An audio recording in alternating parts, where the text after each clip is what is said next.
So one of the biggest problems with the roundhouse kick or the Mawashi Geri is that people are not rotating their supporting foot when they are making the roundhouse kick.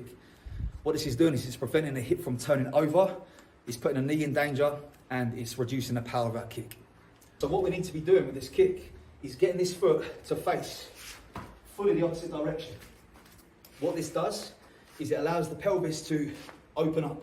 So the hip joint on this side is opened up, freeing up the femur, and the other side also is freed up to allow more movement, which can increase the height of our kick. So what I see quite a lot is people try and keep that foot planted and try and kick this way around.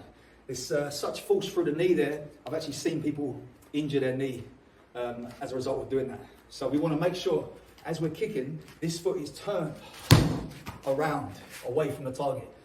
We also want to turn it on the ball of the foot, okay, not the heel.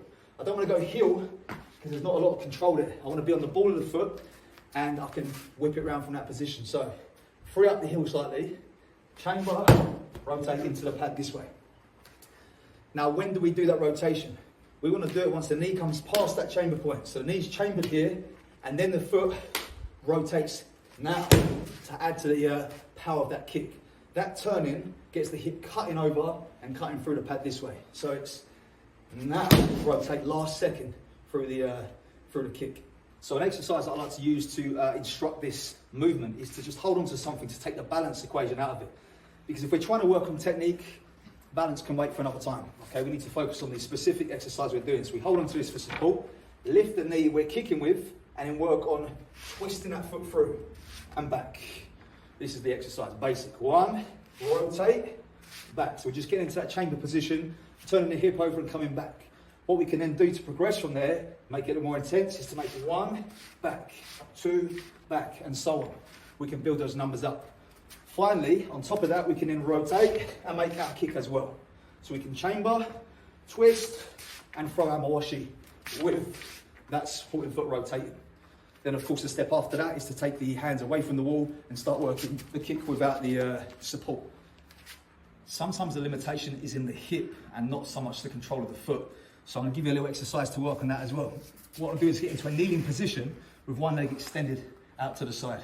From here, I'm just going to pop my hip right over here, as if I'm trying to push this hip down to the floor, and then come back. So I'm lengthening the hamstrings, coming over, hip down, and back. Over, hip down and back. So we're working on that hip turning over to the direction of the kick that we are after.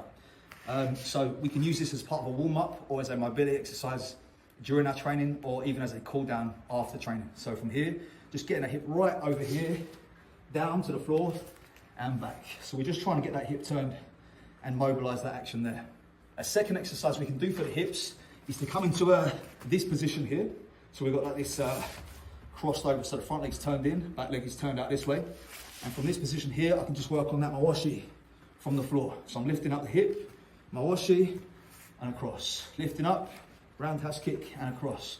So this is now developing the muscles around the glutes, the hip abductors. So we're lifting up, controlling that kick, and round. Hopefully build some strength in that kicking area. If you're interested in getting some martial arts training gear or some casual wear for outside the dojo, check out Art Martial Clothing. They are my sponsor and it helps keep this channel going. So check out their site. I'll put a discount code in the description of this video for 20% off your first order. One of my favorite things that they're doing at the moment is oversized t-shirts. Really nice for training, and also, as I said, really nice for casual wear as well. So thanks for watching. If you enjoyed this video, please leave a comment below. Tell me what you'd like to see next. Which kick would you like to develop or work on next? What is your weakest kick? Subscribe to our channel if you haven't done already, and I'll see you in the next video.